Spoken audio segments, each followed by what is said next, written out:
maison comme le CNED s'intéresse à besoin de R&D et d'innovation? Alors tout simplement parce que nous sommes totalement centrés sur les besoins de nos apprenants à distance, qu'il y a un potentiel d'amélioration de leur expérience d'apprentissage qui est important, qui est parfois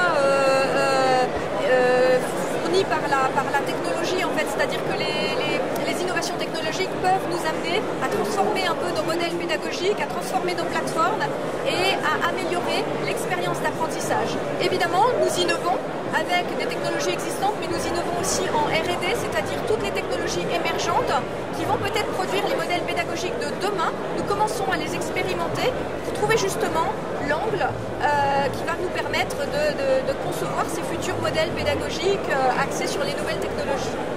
Alors, il y a une sorte de méthodologie approchée par le CNED qui a la chance d'avoir un bassin d'expérimentation formidable, qui est unique en France ou même au monde, on dirait. Oui, tout à fait.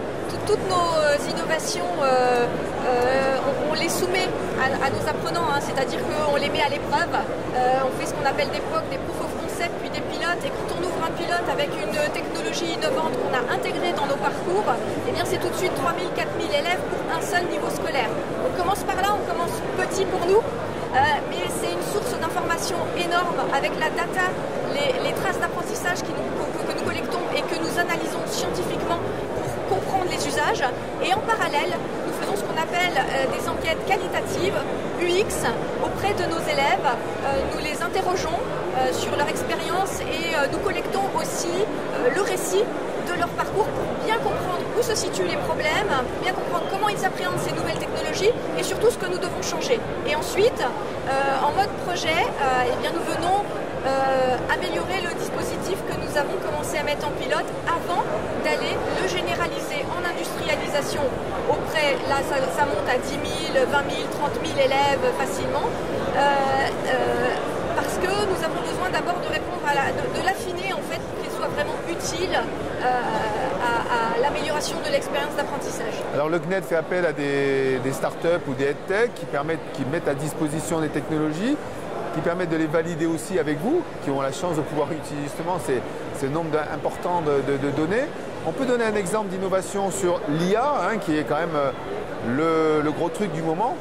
Oui, tout à fait. Alors avec l'intelligence artificielle, évidemment, on est dessus à la fois sur la R&D parce qu'il y a encore beaucoup de choses à apprendre sur ce que l'intelligence artificielle peut faire.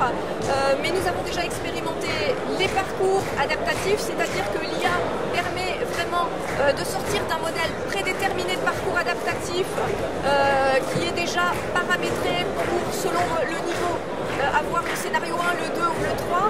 Là, l'IA, elle permet d'individualiser et de faire du sur-mesure. Donc ça, on est en train de commencer à le conceptualiser, mais on a fait une expérience de parcours adaptatif et une autre expérience avec une EdTech qui s'appelle Stelia, d'entraîner l'intelligence artificielle avec nos contenus pédagogiques, textuels, vidéo, pour mettre en place un assistant virtuel qui répond aux besoins des élèves immédiatement lorsqu'ils ont une difficulté avec la compréhension de leur cours.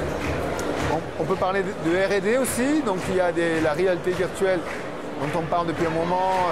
J'imagine que le CNED va faire des tests sur cette technologie.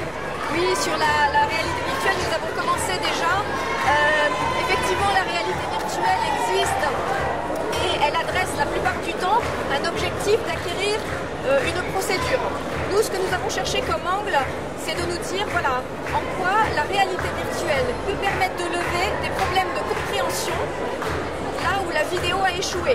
C'est-à-dire qu'il y a beaucoup de choses qui déjà, quand elles sont mises en image sur un concept, une notion d'apprentissage, peuvent être libérées par la vidéo, par la démonstration. Et nous, on s'est dit, quel est le cran d'après? Celui où il faut un environnement immersif.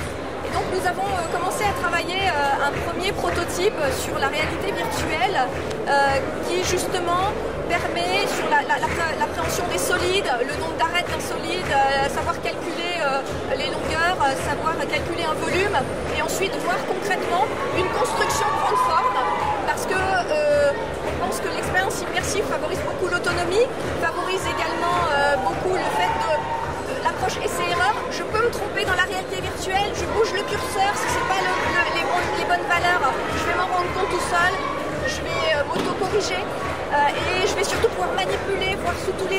passer de la 2D à la 3D, être dedans, ça crée une expérience émotionnelle, ça crée aussi une expérience qui va provoquer l'ancrage mémoriel parce que c'est agréable, parce que l'on est immergé. Et puis à la fin, c'est un résultat observable. On voit la structure telle qu'elle a été construite et on peut observer cette structure prendre vie. Du coup, c'est très agréable de pouvoir voir un petit peu le résultat de son travail prendre vie.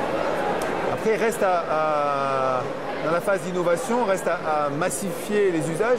Là, ça me paraît quand même compliqué de pouvoir s'adresser à plein d'élèves en même temps, non? Alors, s'adresser à plein d'élèves sur la partie R&D, par exemple, si on prend la réalité virtuelle, il faudra que les casques de réalité virtuelle soient démocratisés pour que ce type de dispositif puisse devenir possible, en fait. Mais ce que nous souhaitons faire surtout, c'est trouver les nouveaux modèles pédagogiques de demain.